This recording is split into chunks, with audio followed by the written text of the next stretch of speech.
Angela, kamusta ang... kamusta ang benta na sapatusan ngayon? As a schoolgirl tayo ngayon. As a schoolgirl. Talaga? Anong Oo. school? Yes. School of Hindi ka muna papasok sa... School! Bakit? Nasaan ba tayo? Kasi nasa Dito Gumakan pala Street tayo kung saan ang sinampay ay never kinukuha. At never nagpapalit ang ating mga ate. Oo, maglalakad-lakad muna tayo kasi nga, napakainit. At sobrang init, parang ramdam ko na parang bang merong sasama sa atin. Ay, bakit ganito ang effect? Veranda tayo Veranda. ngayon. Social. Oh, ay, Ay. ano to? Sino? Ang ganda naman ito. Pwede po mag-day off. Ayun! Ate Hello! Yung boses ko, parang bakulaw. Yung boses mo, baka nang mag-day off. Kaya nga, di ba? Dito Ay, tayo. sige. Upo tayo. Ang ganda ng padaster Meron, natin. meron akong bit-bit. Anong bit-bit mo? Ito. Anong dala mo? Ayan. Arinig ko, bubuit. Sabi ko, ba't siya Dadala ng bubuit. Alam mo, hindi ko alam kung yung boses ko, yung hindi mo maintindihan. Hindi, maganda.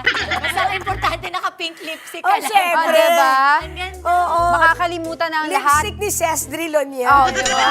Miss Steph McKenna. Baka masapian tayo, di ba? Na, Eto na, dala na nga ni Laila galing sa kanyang duster. Maraming purpose talaga yung Listahan. duster of the day ko. Lai, diba? kamusta benta ng LPG today? Ay, nako, grabe nakakaloka, di ba? Parang gusto ko na rin makipanic buying, pero badiw na. Huwag ganun na. Ganyan, okay. Oo. Umpisa na natin. Eto na nga po, hindi pang chikahang Marites, pero kwentuhan ng Marites! Simulan na natin. Go. Gusto mo ako magbasa? Nakalalo ka. Mahirapan dyan. Okay. Nililigaw. Music! Ay, Ay. ma'am, daling kausap, di ba? Okay. Mahal ko siya. Ayun naman pala. Di wala tayong Tapos na, usapan. bakit? Ulit na. Sorry. Di ba gano'n naman yun? Oo, pag mahal, tapos na yun. Pero hindi niya ako kayang bigyan ng anak. 5 taon na kaming magkasama, sigurado na akong siya ang gusto kong pakasalan. May engagement ring na nga ako. Pangarap ko kasi na siya ang maging nanay ng mga anak ko. Pero matapos ang ilang buwang pagsubok na magbuntis at isang linya lang lagi sa pregnancy test, nagpatingin kami sa doktor. Doon namin nalaman ang masakit na katotohanang hindi na raw siya kailanman magkakaanak. Ngayon naguguluhan ako, mahal ko siya pero gusto ko rin ng sariling anak. Hati ang puso ko. Pipiliin ko ba ang babae na mahal ko o ang pangarap kong maging ama? Dapat ko ba siyang pakasalan o palayain na lang dahil hindi niya ako mabibigyan ng anak? Hopeful tatay. Uy, medyo mabigat yung Oo nga. usapan natin today. Lai, dahil ikaw ay nandito, unahin na kita. Sandali. Parang may pinindot ka doon. Oo, kailangan pindutin yung button para lumabas yung boses. Hopeful tatay, hindi mo ba i-consider yung adoption? There are Kasi other ways. 'di ba kahit hindi naman ikaw pwedeng maging tatay biological, baka pwedeng mag-ampon tayo, mag-adopt tayo, yung tamang proseso. That way, may magandang kinabukasan ka rin na maibibigay sa isang sanggol or probably mas older na toddler, 'di ba? Na umaasa rin na magkaroon ng sariling pamilya, 'di ba? Anong feel mo para dun sa babae? Kasi technically parang unconventional yung kanilang setup dahil hindi pa pala sila kasal. Yes. Kumbaga parang ang nangyayaring nakikita ko, ginagawa niyang kondisyon yung pagpapakasal niya sa taong mahal niya. Para ituloy niya kung magkakaanak. Oo. Na para bang kasama sa requirement Oo, yun yun bilang nga babae. eh. Anong masasabi mo doon? Nakakalungkot, syempre, kasi hindi rin naman ginusto ni ate girl yun, di ba? Unless choice niya, di ba? Pero Oo, kung pero napatest sila, medically. hindi kaya. Oo di ba? So, hindi niya rin naman yung ginusto. So, parang sakit din naman na, teka, hindi ko naman to pinili, di ba? Ito yung ibinigay. Oo. Pero So, siguro kumbaga- pagsubok din yun sa relationship Yes, nila. If they would tama. continue doon sa kanilang pagpapakasal, kasi engaged sila, di ba? Hindi ba?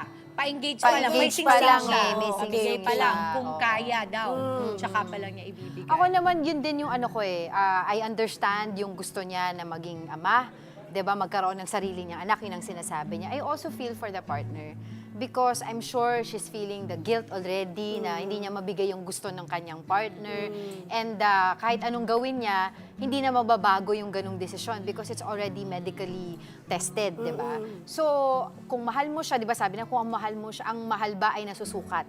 'Di ba? Papaano mo ba nasusukat ang pagmamahal? Yan yung mga tanong mo sa sarili mo, 'di ba? 'Di ba usually sabi nga nila pag mahal mo ang isang tao, hindi mo ma-explain.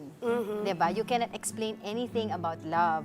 Pero ito na yung pagsubok ninyong dalawa. So like Tita Laila, 'di ba? There are other ways naman din para magkaroon ng anak, 'di ba? Ang tanong dito, sabihin mo rin sa kanya. 'Di ba? Ang ano dito, sabihin mo rin sa kanya yung nararamdaman mo. Tapos mag-counseling kayo, 'di ba? Tapos yun nga, there are other ways naman din na pwede kayong magkaanak na pwedeng ma-explore. Siguro ang titingnan mo dito yung pagmamahal mo sa kanya. Ay, totoo yun, agree ako. Kasi para sa akin naman, ang puso, nag-e-expand yan. Yes. Oo. Lalong-lalo na kapag nailalagay ka sa isang sitwasyon na dati akala mo hindi mo kayang tanggapin, pero kakayanin mo pala kasi mas malaki yung pagmamahal mo dun sa taong yun. Ngayon, ikaw lang ang makakaalam yan, hopeful tatay. But at the end of the day, alam mo ba, naniniwala ako na lahat tayo ay given people to love for certain reasons. No? At minsan, hindi madali ang pagmamahal. Kadalasan pa nga, kung sino pa yung pinakamahirap mahalin. Masalimuot. Yun pa ba parang nai-assign sa'yo? Ay, naku, totoo ka dyan. Diba? So, At saka- hopeful tatay, ako naman, gauge yourself. Hindi ko rin naman pwedeng sabihin na wag mong ituloy yung gusto mong mangyari. Pero at the end of the day, ang unang-una sa iyong liham ay mahal ko siya. Oo, 'di ba? Yan ang pinakauna. Sa pagmamahal, walang pero, walang kaso, walang ganon. Di ba parang at the end of the day, tanungin mo yung sarili mo, ang relasyon ba namin, ang pagmamahal ba namin ay nasusukat or can you define it by conceiving a child? Di ba? Tsaka yun nga di ba, hopeful tatay, don't lose hope.